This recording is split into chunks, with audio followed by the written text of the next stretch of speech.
Hi guys. सो अगर तुम अपना मास्टर्स करने आ रहे हो यूएसए में या पीएचडी करने आ रहे हो, तीन टाइप की फंडिंग से जो तुम्हें मिल सकती हैं एंड इसमें से कौन सी बिल्कुल नहीं चूज़ करनी है, इस पे बात करते हैं। Let's begin.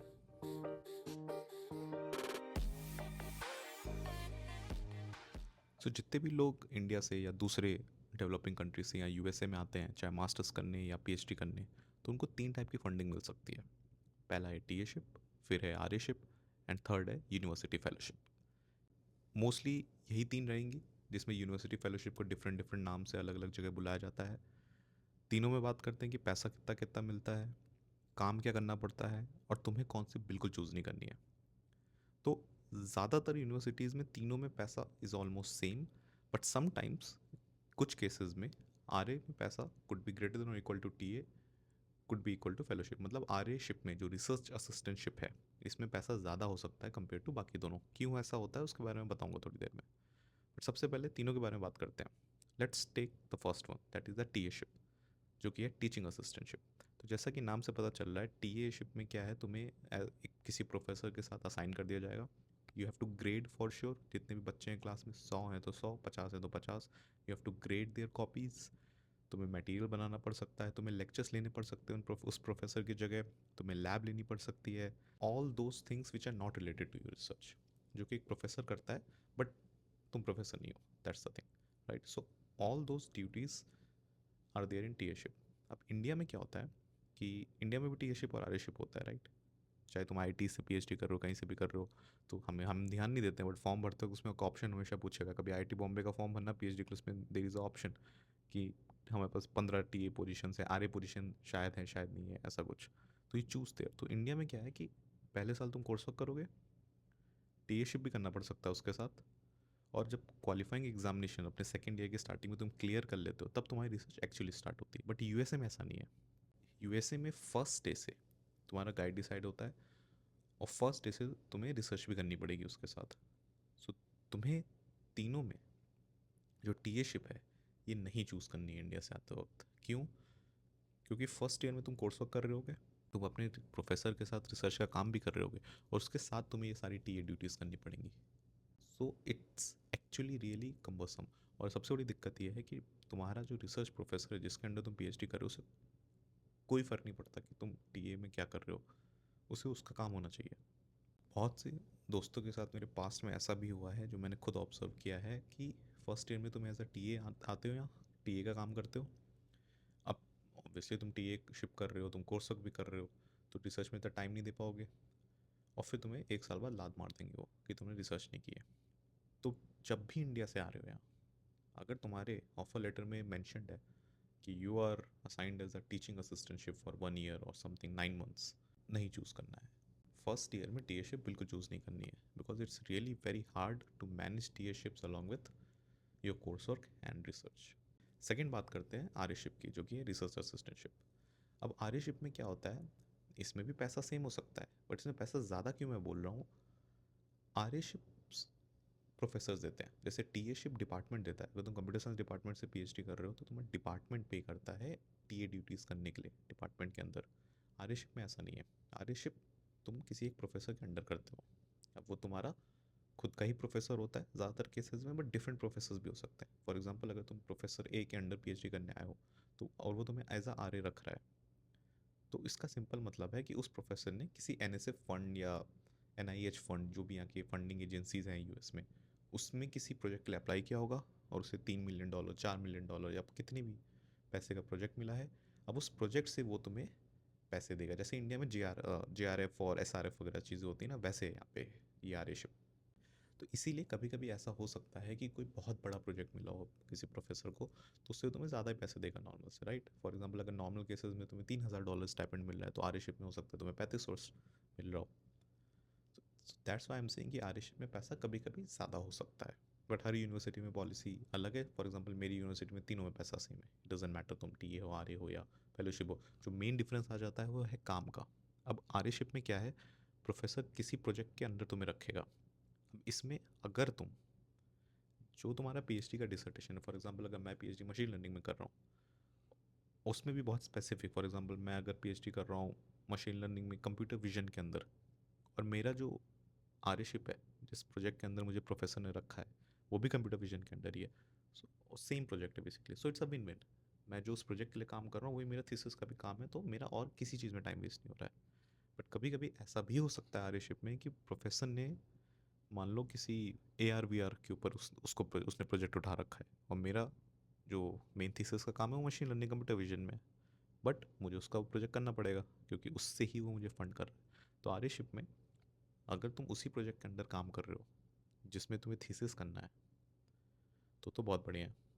बट अगर किसी ऐसे प्रोजेक्ट में हो जो तुम्हारे थीसिस के एकदम अगेंस्ट है, डिफरेंट है प्रोजेक्ट, तो फिर उसमें भी काम करना पड़ेगा और थीसिस के लिए भी काम करना पड़ेगा, तो टाइम वेस्ट हो सकता है। But still it's better than TAship. क्यों? क्योंकि अगर तुम्हें पीएचडी के बाद इंडस्ट्री में ही जाना है, एकेडमिक्स में नहीं जाना है, अगर तुम्हें पता है ये चीज़, तो टीएशिप तुम्हारी किसी काम की नहीं है, राइट? ग्रेड करके कॉपीज और पढ़ा के तुम कुछ नहीं उखाड़ लोगे। तो अगर तुम्हें एकेडमिक्स में नहीं जाना है, अगर तुम्हें इंडस्ट्री में जाना है after your PhD, as a research scientist कोई पोजीशन ज्वाइन करनी है किसी ऑर्गेनाइजेशन में, then TAship is something you have to really avoid. Professors क्या करते हैं ना, वो थोड़ी सी चालाकी करते हैं, मैं तुम्हें बताऊँ। प्रोफेसर्स क्या करते हैं ना, पहले साल में वो ज़्यादातर प्रोफेसर्स तुम्हें टीएशिप पे रखते हैं, कभी आरएशिप नहीं देंगे वो तुम्हें। क्यों? क्योंकि टीएशिप में डिपार्टमेंट पे कर रहा है तुम्हें पैसे, तो डिपार्टमेंट तुम्हारी ट्यूशन फीस भी पे करेगा। अब जब तुम कोर्स वर्क करते हो पहले साल में यूएस में, तो वो फंडेड होती है पीएचडी में, तुम्हें अपनी पॉकेट से कुछ पे नहीं करना है, बट किसी को तो पे करना है ना। तो जब भी तुम टीएशिप करते हो तो जो तुम्हारा डिपार्टमेंट है वो पे करता है तुम्हारी एडमिशन फीस। तो लॉजिकल सी बात है कि अगर तुम आर्य कर रहे हो किसी प्रोफेसर के अंडर तो उसे पे करना पड़ेगा। तो इस चीज़ को अवॉइड करने के लिए प्रोफेसर्स थोड़ा सा गेम करते हैं यहाँ पे कि भले पैसा है उनके पास, प्रोजेक्ट है, बट वो तुम्हें टीए पे रख देंगे, आरए पे नहीं रखेंगे पहले साल में, ताकि उन्हें फीस ना पे करनी पड़े तुम्हारी। तो इसीलिए मैं कह रहा हूँ, अगर तुम्हारे पास 2-3 यूनिवर्सिटीज़ का ऑप्शन है, जिसमें से एक में सपोज तुम्हें टीएशिप मिल रहा है, एक में आर्यशिप मिल रहा है, एक में फेलोशिप मिल रहा है, टीए तो बिल्कुल नहीं लेनी है, किसी भी कीमत पे नहीं लेनी है, राइट? हाँ, बट अगर तुम्हें after you PhD you want to go into academy, या तुम्हें प्रोफेसर बनना है या वैसा कुछ काम करना है, then TAship can help you. And most importantly, अगर तुम्हें टीचिंग एक्सपीरियंस नहीं है पहले से, then TAship is really good. तुम्हें एक्चुअली हैंड्स ऑन एक्सपीरियंस मिलेगा पढ़ाने का, लोगों को ग्रेडिंग करने का, कैसे actually US undergrad students को पढ़ाना यहाँ में, it's a really enriching experience in itself. क्योंकि अपन लोगों का बहुत ही स्ट्रॉन्ग इंडियन एक्सेंट है, राइट? मैं बहुत तेज़ बोलता हूँ, so if I am teaching in a class I can't speak in that normal flow, I have to speak slowly so that they can understand this. So ये चीज़ें हैं जो तुम लर्न करते हो टाइम के साथ। तो अगर तुम्हें प्रोफेसर बनना है या एकेडमिक्स में जाना है, then yes, TAship is something you can consider. But still पहले साल में मत लेना, ऑप्शन है तो बहुत 3-4 साल की पीएचडी, बहुत ऐसे ऑप्शन मिलेंगे बाद में, चाहे 1-2 सेमेस्टर तुम पढ़ा सकते हो, को टीचिंग अपॉर्चुनिटीज़ होती है यूनिवर्सिटीज़ में, तो ये सब मिलता है बाद में। इसलिए पहले साल में कुल्हाड़ी नहीं मारनी है पैर पे। तुम मास्टर्स करने आ रहे हो, पीएचडी करने आ रहे हो, ऑप्शन है तो टीएशिप नहीं लेना है, अवॉइड करना है। तो ये बात हो गई टीएशिप की। आरएशिप, अब फेलोशिप क्या है? फेलोशिप में भी सेम ही पैसा मिलेगा, बट फेलोशिप तुम्हें जनरली यूनिवर्सिटी देती है, डिपार्टमेंट रिकमेंड करता है। फॉर एग्जांपल, एक यूनिवर्सिटी है स्टैनफोर्ड है सपोज, स्टैनफोर्ड ने कंप्यूटर साइंस डिपार्टमेंट को बोल रखा है मैं आपके डिपार्टमेंट से 2 लोगों को फेलोशिप दूंगा, मैकेनिकल डिपार्टमेंट को बोल रखा है मैं आपके डिपार्टमेंट से 2 लोगों को फेलोशिप दूंगा। तो कंप्यूटर साइंस डिपार्टमेंट जो पीएचडी एप्लीकेंट्स की जो भी इंटरव्यू वगैरह लिया होगा, उसमें से रिकमेंड कर देगा मेन यूनिवर्सिटी को, स्टैनफोर्ड को, सेम मैकेनिकल रिफ़र कर देगा। तो कंप्यूटर साइंस अपने 2 लोगों को रिकमेंड कर देगा, मैकेनिकल अपने 2 लोगों को रिकमेंड कर देगा, और उन 4 लोगों को यूनिवर्सिटी फेलोशिप देगी। और फेलोशिप की सबसे बढ़िया बात यह है कि फेलोशिप में ना तुम्हें कोई टीए ड्यूटीज़ करनी है, ना तुम्हें कोई आर्यशिप, क्योंकि तुम किसी प्रोजेक्ट के किसी प्रोफेसर के किसी प्रोजेक्ट के अंडर हो नहीं, तो तुम्हें आर्यशिप भी नहीं करनी है। प्योरली तुम्हें अपने डिसर्टेशन पे काम करना है, जो भी तुम्हारा रिसर्च है पीएचडी उस पे काम करना है। अब ये बहुत बढ़िया चीज़ है ना? मतलब जस्ट इमेजिन। अच्छा, एक चीज़ और, फेलोशिप हमेशा सिर्फ 2 साल की मिलती है ज़्यादातर केसेस में, चाहे अब वो किसी भी साल में मिल सकती है। जनरली स्टार्टिंग के 2 साल में मिल सकती है जब एडमिशन हुआ, बीच के किसी भी 2 साल में मिल सकती है, टुवर्ड्स द एंड में मिल सकती है, इट डिपेंड्स। बट इसकी सबसे बढ़िया बात यह है कि तुम्हें कुछ एक्स्ट्रा नहीं करना है, सिर्फ अपने पीएचडी पे काम करना है। अब इसमें भी एक लूप होल है, जो अगर तुम्हारा प्रोफेसर थोड़ा सा हरामी निकला तो उसके लिए तो तुम फ्री हो ना, तुम्हारे पास तो और कोई ज़िंदगी में काम नहीं है अब, क्योंकि भाई ना तुम टीए कर रहे हो, ना रिसर्च कर रहे हो, किसी आर्यशिप कर रहे हो, तो सीपी इतने इतने सुकून से तो तुम्हें बैठने नहीं देगा, तो फिर वो तुम्हारे अच्छे से मारेगा। तो इस चीज़ का भी थोड़ा सा ध्यान देना है कि तुम्हारा गाइड कैसा है, उसके अकॉर्डिंगली भी डिपेंड करता है थोड़ा। But still I would say कि फेलोशिप बढ़िया है दोनों से अगर मिल जाए तो। लेकिन फेलोशिप 2 साल ख़त्म हो जाएंगे, फेलोशिप सपोज तुम्हें स्टार्टिंग के ही 2 साल में फेलोशिप मिल गई, तो उसके बाद क्या? उसके बाद के 2 साल क्या होगा? तो या फिर उसके बाद तुम्हें एज अ टीए रख दिया जाएगा, या फिर तुम्हें एज अ आरए रख दिया जाएगा अगर प्रोफेसर के पास पैसा है। अब आप आ रहे हो इंडिया से या किसी भी देश से, पहले साल में ऑप्शन है तो टीएशिप मत लेना, क्योंकि वो तुम्हारा रिसर्च हैम्पर करता है। पहले 1 साल फेलोशिप में बढ़िया से बिता लो या आरएशिप में बिता लो, थोड़ा रिसर्च हो जाएगा, घुल मिल जाओगे इस इन्वायरमेंट से, फिर टीएशिप करना थोड़ा आसान है। अब क्योंकि यूएस में फंडिंग कट्स हुए हैं, राइट, सबको ही पता है। So right now because of the funding cuts RAship मिलना थोड़ा मुश्किल हो रहा है, क्योंकि हर प्रोफेसर के पास पैसे नहीं हैं, राइट, फंड्स नहीं हैं। तो यहाँ पे प्रोफेसर एनएसएफ में अप्लाई करते हैं, कुछ प्रोजेक्ट लेके प्रपोजल वगैरह, और उन्हें फंडिंग मिलती है। फंडिंग रिजेक्ट हो रही है, तो फंडिंग ही नहीं है तो तुम्हें क्या आरएशिप पे रखेगा? तो आरएशिप मिलना थोड़ा सा टफ हो रहा है। तो ज़्यादातर केसेस में क्या हो रहा है कि लोगों को एज अ टीए ही रखा जा रहा है, ठीक है, और ये कोई गलत बात भी नहीं है, थोड़ा सा बस हेक्टिक ही होता है, दैट्स अ थिंग। अच्छा, इसमें एक मैं हैक और बताता हूँ। अगर तुम्हें बहुत बढ़िया यूनिवर्सिटीज़ में जाना है, तुम्हें स्टैनफोर्ड में जाना है, वर्जीनिया टेक में जाना है, बहुत अच्छी अच्छी यूनिवर्सिटीज़ में अगर पढ़ना है, तो आरएशिप मिलना तो टफ है, क्योंकि आरएशिप के लिए तुम्हें प्रोफेसर को कांटेक्ट करना पड़ेगा, उसके पास फंड होने चाहिए, फिर वो तुम्हें सेलेक्ट करे, ये झमेला है। और फेलोशिप और टफ है। फेलोशिप बहुत ही रेयरली मिलती है, राइट, क्योंकि लिमिटेड होती है।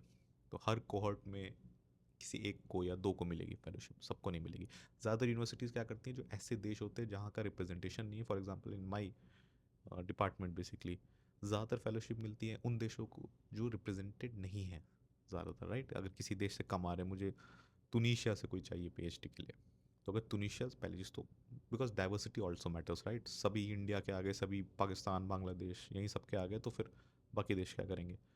तो जैसे कोई तुनीशिया से आना चाह रहा है, उसने इंटरव्यू दिया डिपार्टमेंट में, और अगर उसका सिलेक्शन हुआ, उसकी कैपेबिलिटी है, तो उसको एज अ फेलोशिप मिल जाती है बहुत आराम से।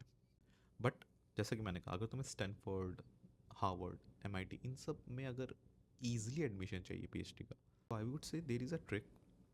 तुम डायरेक्टली यूनिवर्सिटी में अप्लाई करो, तुम्हें एज अ टीए हायर हो जाओगे। ये सब यूनिवर्सिटीज़ में क्या है ना, पहले साल you can work as a TA, कोई प्रोफेसर असाइन नहीं हुआ है तुम्हें अभी तक, तुम टीएशिप कर रहे हो अलग अलग लैब्स में प्रोफेसर्स की। और after the end of first year they will ask you to choose one professor, तुम्हें भी चूज़ करना है और उस प्रोफेसर को भी तुम्हें चूज़ करना है। जब दोनों तरफ से मैच होगा, दोनों तरफ से राइट स्वाइप होगा, उसके बाद ही तुम आगे कंटिन्यू कर सकते हो। तो इसमें रिस्क है, ऐसा हो सकता है कि कोई प्रोफेसर के पास वैकेंसी ना हो, तुम्हें चूज़ ही ना करे, 1 साल तुम उस यूनिवर्सिटी में तुमने स्पेंड कर दिया, एज अ टीए भी कर लिया, अब तुम्हें कोई लैब नहीं मिल रही है। बट रिस्क है तो इश्क है, right. So there is a very high chance कि टीएशिप मिलना आसान है, क्योंकि हर यूनिवर्सिटी को टीचिंग असिस्टेंट्स चाहिए, राइट, हर प्रोफेसर को चाहिए टीएस। तो टीए मिल सकता है तुम्हें आराम से। तो एक काइंड ऑफ लूप होल है अच्छी यूनिवर्सिटी में जाने का, कि डायरेक्टली अप्लाई करो, प्रोफेसर चूज़ मत करो, जाओ एज अ टीए, काम करो। आफ्टर 1 ईयर 2-3 प्रोफेसर के अंडर काम कर सकते हो, उन्हें इम्प्रेस कर सकते हो, उसमें से कोई तुम्हें ले ले तो you can go had.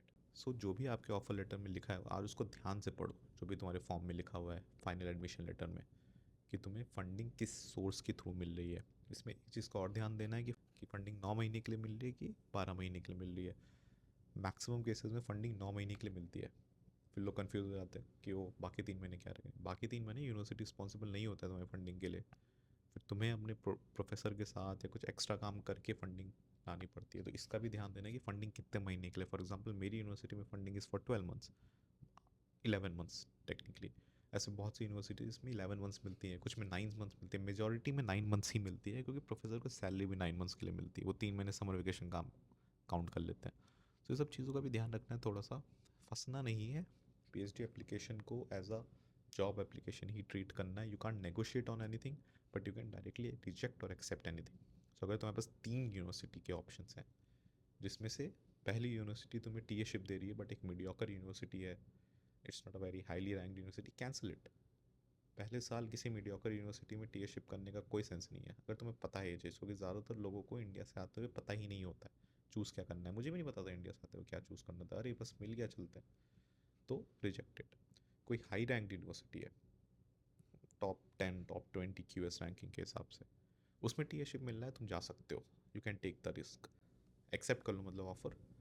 Professor professor की लिस्ट बना लो उस डिपार्टमेंट की कि इनको कांटेक्ट करूँगा, पहले से कांटेक्ट कर लो, इस पर बाद में बात करेंगे कभी। अच्छी यूनिवर्सिटी है, आर्यशिप मिल रहा है पहले साल में, एवरेज यूनिवर्सिटी भी है, आर्यशिप मिल रहा है पहले साल में, फेलोशिप मिल रहा है, दोनों में से कुछ भी मिल रहा है, जाओ। आर्यशिप अगर तुम्हें डिफरेंट डिफरेंट प्रोजेक्ट्स पे मिल रहा है तो वो भी एक अच्छी बात है। पीएचडी में एक ही डोमेन में अगर रिस्ट्रिक्ट हो जाओगे तो फिर जॉब के लिए एम्प्लॉयबल कैसे बनोगे, right.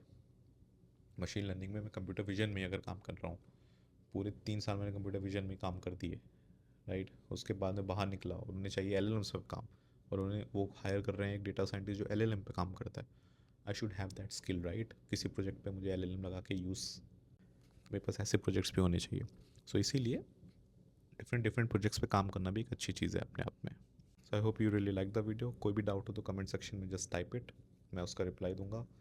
And please like and subscribe the channel for more such videos. See you next time, bye bye.